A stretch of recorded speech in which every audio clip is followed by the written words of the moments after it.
Halo teman-teman blogger, di video kali ini saya ingin melanjutkan video kemarin ya.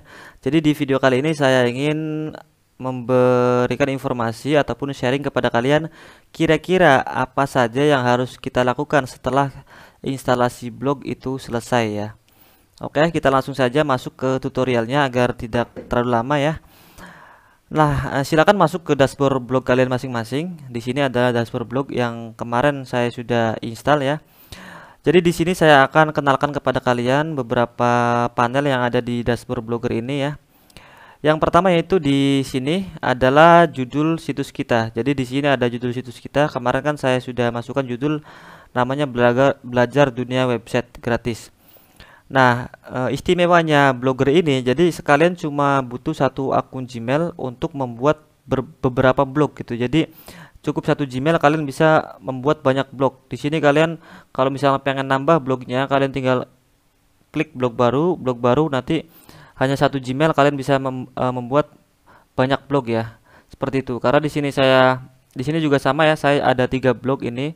Ini udah lama sekali ya, tapi di sini saya akan fokuskan di ini ya, yang baru kita buat. Jadi di sini adalah fitur dimana kita bisa melihat judul blog ataupun daftar blog yang sudah kita buat.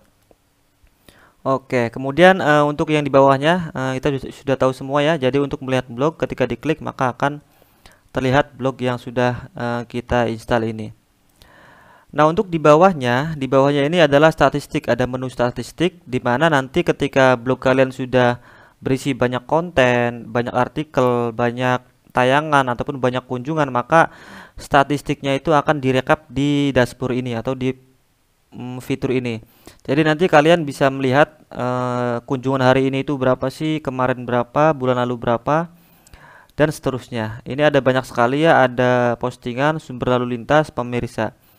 Ini kalau kita pengen lebih rinci lihat postingan, kemudian sumber lalu lintas juga kita bisa lihat di sini. Jadi nanti misalkan blog kalian sudah banyak kontennya, sudah banyak isinya, maka di sini statistiknya akan muncul. Jadi kalian bisa melihat perkembangan blog kalian apakah baik atau kurang baik dari dashboard statistik ini.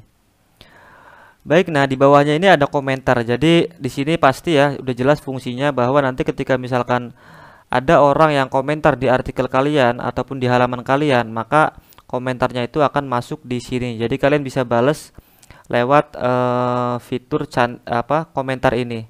Dari sini nanti channelnya komentarnya akan muncul banyak di sini di deretan komentar gitu ya. Kalian bisa langsung balas. Nah, kemudian misalkan ada juga ya komentar-komentar yang misalkan kalian tidak approve atau kalian tidak terima gitu ya, maka nanti akan lari ke spam.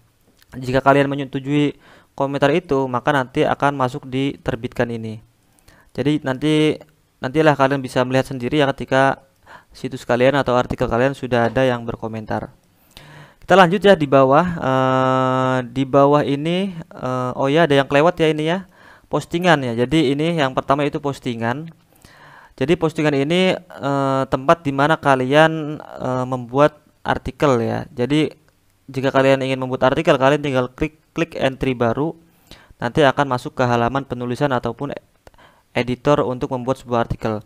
Nah, untuk pembahasan ini mungkin nanti akan saya spesifikkan ya, agar kalian bisa benar-benar memahami karena di dalam artikel itu atau di dalam halaman artikel itu akan banyak fitur-fitur di mana kalian bisa memanfaatkan fitur tersebut untuk membuat konten yang bagus. Nanti akan saya buatkan video khususnya ya untuk ini.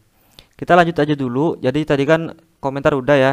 Kemudian halaman juga sama seperti postingan. Jadi kita bisa menambah halaman-halaman baru di blog kita melalui fungsi ini atau panel ini. Kita bisa menggunakannya melalui sini ya. Oke, kemudian ada lagi tata letak. Nah, jadi tata letak ini kita bisa mengatur tampilan website kita itu dari sini ya. Contohnya misalkan saya akan menghapus tentang ini ya, mengenai saya. Jadi untuk menghapusnya bisa melalui settingan ini, tata letak ini. Misalkan saya ingin hapus, tinggal klik aja kemudian hapus seperti ini. Oke, selesai. Maka di sini juga akan menghilang ya. Ini adalah tampilan ataupun halaman untuk men-setting template-nya. Sebenarnya untuk men-setting template itu ada dua cara. Yang pertama yaitu melalui halaman tata letak ini, dan yang kedua kita bisa masuk ke kode scriptnya atau script kode dari template kita.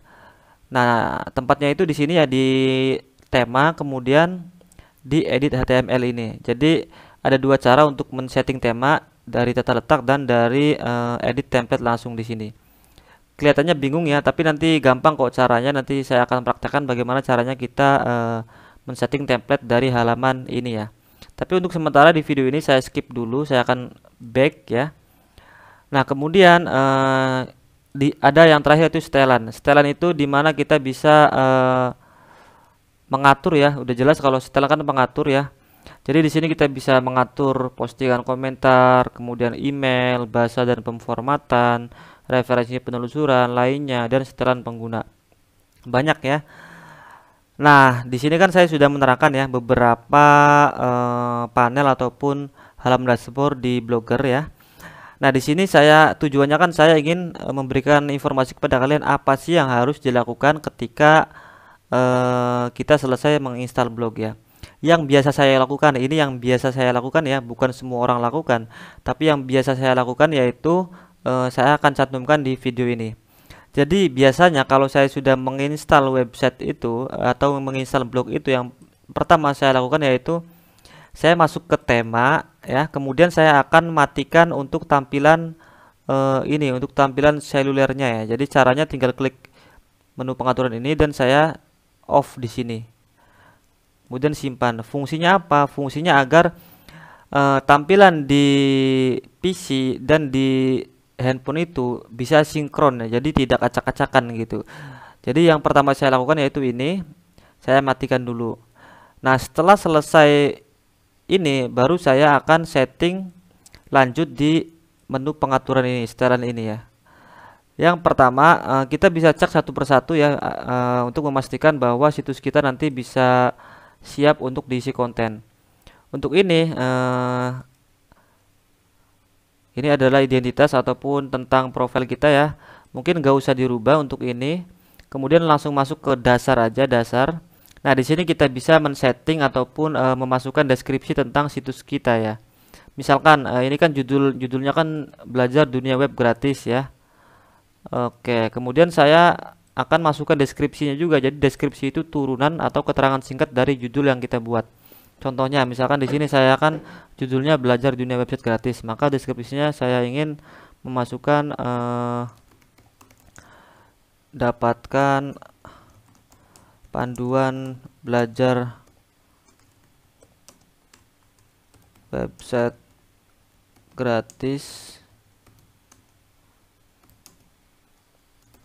di sini. Ini contoh aja ya. Kalian bisa memasukkan deskripsi semau kalian. Di sini maksimalnya 500 karakter. Nah, jika sudah selesai maka tinggal simpan perubahan aja seperti ini. Nah, kemudian untuk pengaturan privasi, kalian pastikan ini ya, pastikan ini iya, posisinya jangan sampai di tidak ya, karena tujuan kita membuat blog kan agar blognya bisa diakses di mesin pencari ya. Jadi kalian pastikan settingannya ya. Nah, kemudian untuk di bawahnya ini adalah ada identitas dari nama domain kita yaitu belajar website bareng.blogspot.com.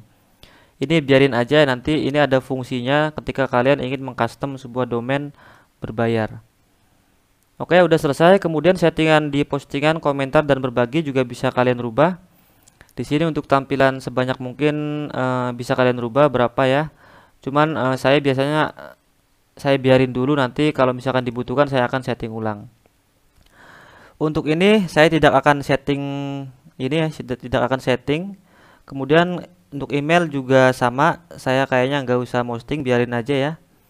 Kemudian bahasa pemformatan. Ini kalian juga bisa tentukan zona waktunya mana ya, apakah Jakarta misalkan. Jakarta itu apa ya berarti ya? Indonesia itu apa berarti? Bangkok apa ya? Oke, ya kalian bisa lah ngatur ini ya, zona waktu. Di sini ini ada banyak sekali, kalian tinggal setting ya. Saya agak lupa soalnya ini untuk nama daerahnya. Oke, saya akan skip aja ya, nggak apa-apa ini karena nanti bisa nyusul. Nah, kemudian untuk di preferensi penelusuran. Jadi yang penting itu di sini ya. Kalian silakan aktifkan untuk tag meta deskripsi. Ini sangat berfungsi sekali ketika nanti kalian membuat sebuah postingan artikel. Jadi kita bisa menambahkan meta description di halaman postingan artikel. Ini aktifkan ya. Nah, kemudian untuk yang di bawahnya nanti juga akan kita masukkan ini ya untuk robot TXT dan tag tajuk robotnya. Nanti mungkin akan saya sampaikan di video berikutnya ya. Oke, untuk settingannya ya, untuk yang lainnya, oh ya di lainnya juga kalian bisa bisa menghapus blog. Kalian bisa baca-baca sendiri lah ya di sini. Bisa integrasikan sama Google Analytics juga di sini. Setelan pengguna, oke ya cukup ya. Jadi sedikit ya untuk panel-panel ataupun fitur-fitur yang ada di Blogger, tapi menurut saya ini sudah kompleks sekali, sudah lengkap untuk membantu kalian dalam membuat sebuah konten di Blogger. Nah, itulah video kali ini tentang apa saja yang harus kita lakukan ketika sudah menginstal Blogger. Silakan dipraktekkan ya, semoga bermanfaat. Jika ada pertanyaan atau ada masukan ataupun ada tambahan materi, silakan kalian bantu saya untuk komentar di bawah video ini. Baik, terima kasih. Nanti akan saya lanjut di video berikutnya.